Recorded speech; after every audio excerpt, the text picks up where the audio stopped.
up on top of the other and into the wall. And upside down goes Tim Bainey in the 42 car.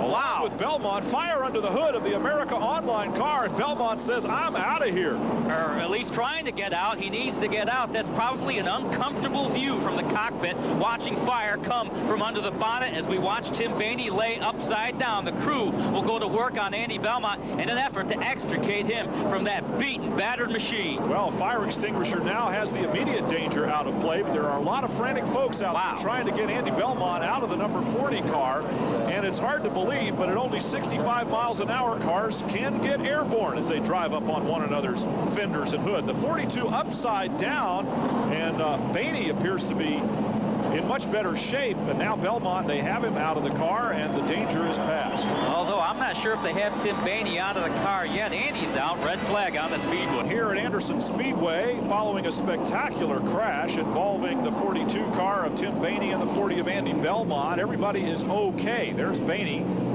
Rushing to the aid of Belmont while Bainey sat upside down on the racetrack. Now they're trying to get his car turned back over, and the cleanup continues here at Anderson.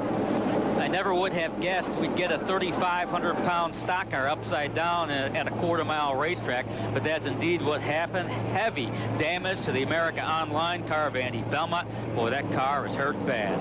Well, you would expect that it would be after this spectacular crash.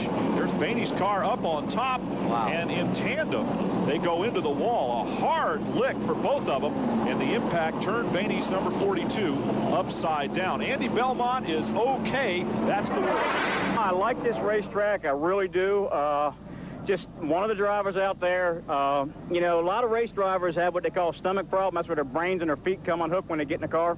And they come unhooked at the stomach. And that boy that turned us around threatened to do it before it happened. So it's kind of a deal where the fans in the grandstands paid, you know, they paid an admission, we give them a show. So, I mean, you know, ideally, you'd like to go 300 laps, green to checker, and no cautions. But, you know, that's not going to happen here. But, hey, it's short track racing. That's the way it goes. We'll fix it. We'll put another one together, whatever. And Lord willing, Anderson will have us back again next year, and we'll be back here. I love this place.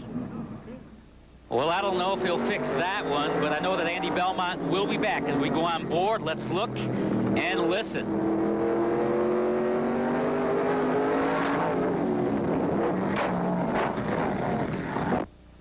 Well, at this point, we're not listening anymore because one of the casualties was the microphone from Andy Belmont's onboard camera. Well, they're looking at the damage, and of course, everybody wants to come over and have a look after the wreck happens and everybody's safe and okay.